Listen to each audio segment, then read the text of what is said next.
Muganzi Mark Mayanja being returning officer, Mukono Electoral District, pursuant to the Local Government Act, Cap 138 declare Chinji Lawrence duly nominated as a candidate to contest for election as sub-county chairperson for Kome Islands in Mukono District.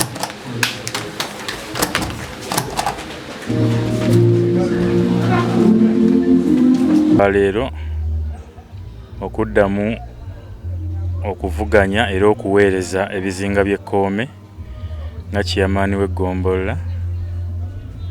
Ndi musanyufu nnyo olwa kino kye ntuuseeko olwaleero, era ndi musanyufu nnyo kuba nti mpeereza ebizinga by'Ekkoome gye mpangaalira. Nyongera okukakasa abatuuze b'Ekkoome nti nkyali mwetegefu okubaweereza nga bwe mbadde. Kkoome oyo akuŋŋaaniramu abantu ab'enjawulo, amawanga ag'enjawulo betuwangaala nabo. Bakkoome bekka si ffe tubeerayo, n'amawanga ag'enjawulo gabeerayo, n'amadiini ag'enjawulo gawangaalirayo, era tuli basanyufu nabo nga tukola emirimu egy'enjawulo era batuyambyeko okukulaakulanya ekizinga ekyo eky'Ekkoome. Ku ebyo ebibadde bikyatusoomooza, tugenda kwongera okubanja gavumenti ekirira kye yatusuubiza paka essaawa ya leero. Ebyekwasa ebisinga twabikola bye baatugambye byatulemesa, wasigadde bitono tugenda kubirongoosa. Tugenda kwongera okubanja gavumenti ebyobulamu ebirungi ebisookerwako n'ebyomutendera ogwa waggulu. Tugenda kwongera okubanja gavumenti n'okulongoosa amakubo agali Ekkoome, abantu mwe bayisa ebyamaguzi n'okukola emirimu egy'enjawulo. Tugenda kwongera kubanga basically tuli bubi. Kkoome erina ebizinga 17 naye biri ebizinga 3 byokka ebiriko facilities za gavumenti. Kakati weekanga omuntu akuloosinga okuva ku kizinga ekimu okudda ku kirala okwaccessinga health service. Baatuwawo gye bayita ambulance eya gavumenti, naye consuming amafuta mangi. Buli kwota efuna amafuta ga bukadde 5. Ebyo referrals 3. Tira singa mu wiiki mufuna referrals 3, olwo emyezi emirala 2 n'ekitundu mba temujja kukola ki? Kufuna service ya ambulance. Nolwekyo ebyobulamu ebyo tulaba nga bikyetaagisa okwongeramu. Twasaba twapulifiting eddwaliro live ku center 3 lidde ku center 4 tuwe ku mutendera gw'okutandika okulongoosezaayo abalwadde, naye procedures eziyitibwamu zikyali mpanvu n'obukwakulizo bungi nnyo okukituukako. Naye nga tulowooza singa kiba kikoleddwako kijja kutuyambako okukendeeza kubimu ku bizibu, kubanga abakyala bangi bazaalira mu maato nga tulaba naffe oluusi nga tugalimu nga baba balifaalinze ambulance temuli mafuta ne bazaalira mu maato. Ebyo bitusoomooza nga gavumenti n'abakulembeze abawangaalirayo. Abantu bangi bafiira mu maato nga bajja okufuna service ez'obujjanjabi ku lukalu n'ebizibu ebirala bingi.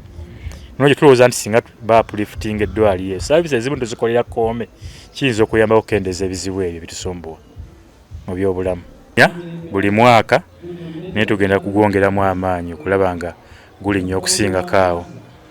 N'ekisembayo mu myezi ng'ebiri okuva leero tusuubira okulisiivinga pulojekiti y'amasannyalaze mu kizinga ky'Ekkoome ebalirwamu multi-billion za Uganda ez'ensimbi. Pulojekiti eyo tugisuubiramu ebintu bingi mu kufunira abantu baffe emirimu, ekizinga okwaka n'okufuna bizinesi ez'enjawulo ez'amaanyi ezitabaddeeyo olw'ebbula ly'amasannyalaze. N'ekyo byonna tusuubira okubibanja n'okubikuuma obulungi. Tewali mulala ayinza kukikola okuggyako ze chairman asinga okubitegeera, kubanga era ebisinga bibadde bitambulira ku mutwe gwange. Siyinza butennyamira bwe bitagenze bulungi tebisobola kubulawo mu buweereza. Wano tubeera mu bizinga omuzungu abiyita hard to reach, biri peculiar in nature.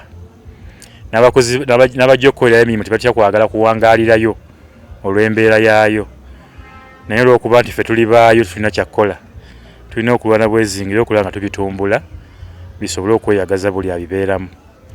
Nolwekyo kyekisana kino kyengenda okukwata okulaba nga twongera okutumbula ebizinga n'eddoboozi ly'ebizinga nga bwe tulwana okulwana tuve ku status y'eggombolola tufuuke tudde ku status endala oba district oba constituency kubanga tulaba nga Egombo etufeebya nnyo bintu bingi ebituyitako kubanga binda kumala kwekoona ku district emukono ebiryoka bijje Kkoome kakati ffe tufuna busamambiro ate nga ffe ekizinga ekyasigala ku mukono district fekka nokyo beemu kwe tugenda okukola ekisaanyi kino okulaba nga tukyusa status y'ekizinga ekyo tuve ku status y'Egombo tufuuke ekintu ekirala mu maaso awo.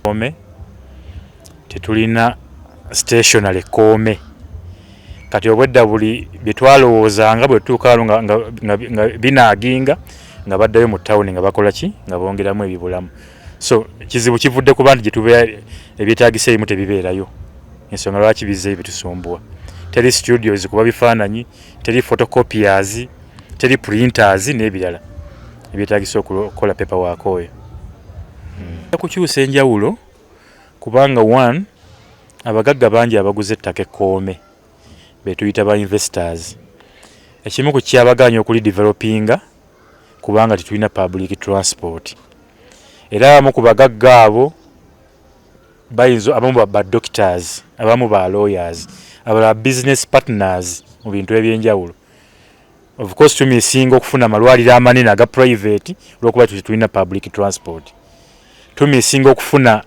factories kubanga tulina public transport n'ebintu ebirala bingi so tulowooza nti kiri kiyinza kisolving ebintu bingi politically socially and economically singa tukifuna Kkoome.